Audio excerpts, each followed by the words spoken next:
Like many of you right now, I faced a dilemma. I had a cruise booked on Holland America in the Caribbean. Should I cancel? Should I go with everything that's going on with Omicron and COVID? I want to discuss with you what I decided, what happened, and the three big lessons that I learned through this whole process. Some I expected, but probably more interesting and important is what I hadn't expected and learned as a result, because I think you probably won't have thought of these or expected them either. And I do think you should consider all of this if you're due to or thinking of cruising this year. If you're new here, welcome aboard. I'm Gary Bembridge, and it's my goal to make it fun and easy to discover, plan, and enjoy unforgettable cruise vacations. A really big challenge I faced was it was less than 30 days before my cruise and things were kicking off with Omicron, cruise problems, cancellations, loads of changes. And the stress was increased because under the Holland America cancellation policy, if I cancelled, I would suffer a big financial penalty because changes and cancellations less than 30 days before the cruise didn't fall under their what's normally pretty generous cruise with confidence policy, unlike some other cruise lines, by the way, that take it right up to the cruise. So I spent time trying to balance all the concerns, the hassles, the risk, and the growing pressure from friends and family who were concerned about me cruising during Omicron wave. And of course, all this was heightened every day by the growing negative press about cruising. There was news of Holland America, Norwegian, Royal Caribbean, and many other lines cancelling or curtailing cruises. Brazil had closed to cruising. The CDC had issued advice saying, don't go cruising. Taking all that into account, I decided to go. And I want to explain why, because I think this thought process will help you. And I've been contacted by many people asking if they should cancel or go, and this appears to have helped them.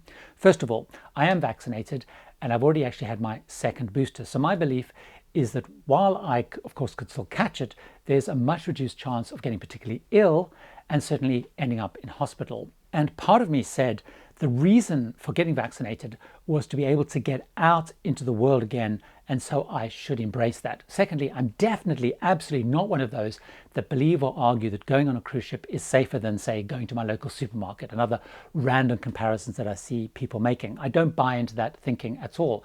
It's like comparing apples and pears, tomatoes and radishes. Going on a cruise is a very different experience, and I believe we should all look at what a cruise itself offers and what that risk looks like, and importantly, understand that it differs by line too. And this is really, really key, as I'm going to explain. There were two key things about the risk of cruising. One is I was on Holland America. They require being fully vaccinated crew and passengers. You had to have a negative test before boarding. Masks had to be worn at all times inside unless eating and drinking, even when dancing, when you're sitting in shows. They were running at significantly less than half full capacity to enable distancing. And the other thing I really, really believe very strongly, there's good lines and less good lines to go on right now based on how they manage and enforce those protocols. There are lines I will and will not cruise through this particular time. I've been on a number of cruises since shutdown, and I've seen how the protocols work, both the good and the less good. For example, in the UK, MSC, in my view, handled things badly post-shutdown. The way they implemented and enforced protocols didn't seem as robust as I would like them, and as a result, there were many, many cases on board, apparently, reported in the press. I know they dispute how they handled it, but the reality, in my view, is the way I saw them handle it was not thorough enough to inspire my confidence or trust. But I'd been on Viking, Princess, Celebrity, and Ponant since shutdown, and I was very comfortable about how tightly they handled the protocols. I've been on another line where I felt less secure, Virgin Voyages, which had the protocols but a more relaxed approach to enforcing them. So that put me off that. But I felt really confident that Holland America had the protocols that I agreed with, but I was confident they would be well implemented and followed. And this is really key to go with them, because also I believe the passengers who are more mature were more likely to comply. It's not a big party cruise line. There's not lots of big party mixing activities. It's more sedate, it's calmer. People listen to music. It's not a young party crowd resort line. Next, I also considered that I was going to the Caribbean, so the itinerary is important. Lots going to be happening outdoors. I could choose excursions which are going to be very outdoor focused, beach going, and also I knew on Holland America generally they have smaller size groups on excursions. And when I was there, I saw this happening. Other big lines, big resort ship lines, they had many more people on the excursions than we had. For example, on our catamaran tours, which could normally hold up to 150 on a catamaran, we only had about 35, 40 people, but I could see other cruise lines were running them at close to full capacity. Our transfers were even to the beach were spread across several buses, so each of the buses were around half full. Next, I also had insurance to cover me for any COVID-related issues, any disruptions, quarantining, medical issues. So that was also really important. I had good insurance cover.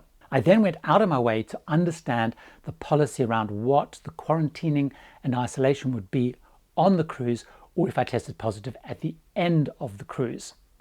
And this basically means isolating in specific cabins on the ship, and you get transferred to a line-approved and funded hotel on return to Fort Lauderdale if the quarantining had not been completed. So I understood all of that. Another consideration was it also seemed to me that many of the disruptions to cruises currently underway was driven specifically by a spread within the crew and their ability, therefore, to provide a full service on board. Crew are more vulnerable, they work in close proximity, they're living in shared and close quarters. So I decided that I had the choice of staying at home, where in fact in the UK case numbers were pretty high, and actually many of my friends and extended family having caught it in the weeks running up to the cruise. So I could balance that with all the risk that I had taken into account, and I decided it was okay to go. I decided to travel, taking into account everything, going through that process. But importantly, I don't have a job where I have to be back on a certain day, and I also have a very understanding partner who actually wasn't coming on the trip with me, understood that I may end up being delayed coming back if anything happened. Now, I've been asked by many people during this trip what they should do about their particular cruises, and the balance of risk is incredibly personal. Think through all the things I've outlined and have been saying, and if you have even the slightest amount of doubt, I recommend not going, because once you get on board, things are going to change. That is inevitable, and it will actually stress you out.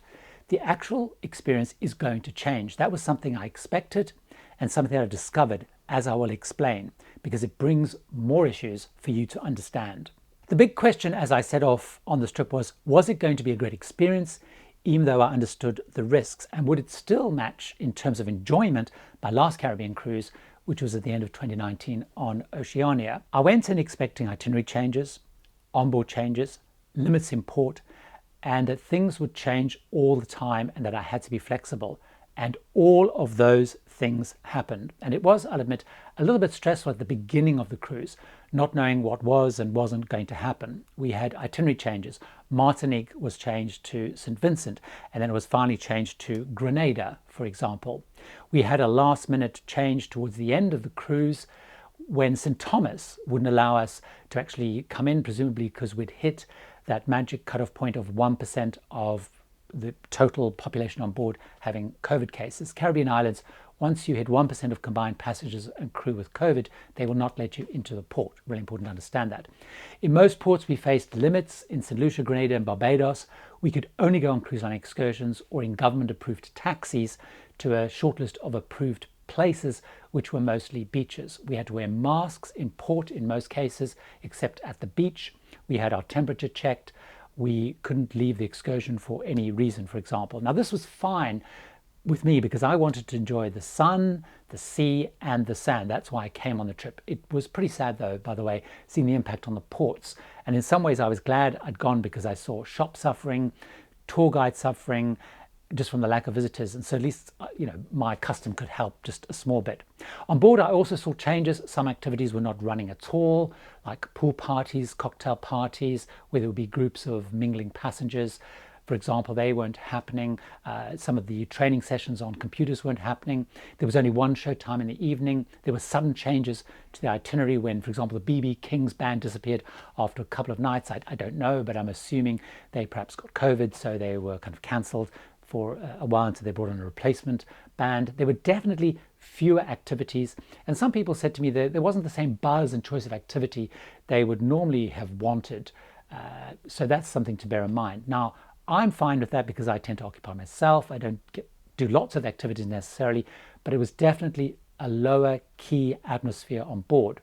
Hanging over us all the time, of course, was the chance that the entire cruise was cancelled. We saw Mein Schiff too at a couple of ports, and when they got to Barbados, their cruise was cancelled because of the number of cases on board amongst the crew, which meant they were short of staff, and they also exceeded the number on board to allow them to call into ports. So you've got to go knowing that things are going to chop and change. Did it make a worse experience? It definitely made it a different experience. The experience in the ports was different. However, I still got to go to the beach. I got to experience the sea, the sun, the sand, and that was what I was looking for. However, if you're going to go for a more party boat experience, you want to go self-exploring, you want to go to explore markets, then you're going to be disappointed. But for me, I did actually find it incredibly relaxing. So I would recommend if a specific destination is key, you want to go to St. Kitts, or you want to go to do something in a particular port, there's a specific excursion you want to do, then do not go on a cruise right now, because the chance of it not happening is there. If there are certain activities on board that you really want to do, or a certain show you want to see on board, or you want to be able to, I don't know, play bridge or do the crafts again, rethink going, because they may or may not happen. If mixing is really important to you, meeting new people, again, that might be a little bit more subdued.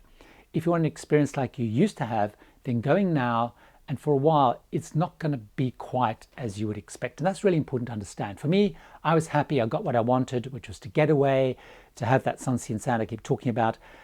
So if that's enough for you, then you may, like me, be happy you went. But it did leave me with a third big challenge and a big question, and one that I would recommend you consider carefully before making up your mind finally. The really big issue was, did this cruise feel like it was good value for money? It cost the same as cruising before the pandemic and in so-called normal cruising time, when everything was open and the only disruption chance was maybe weather would stop us getting into a port. So small chance of disruption.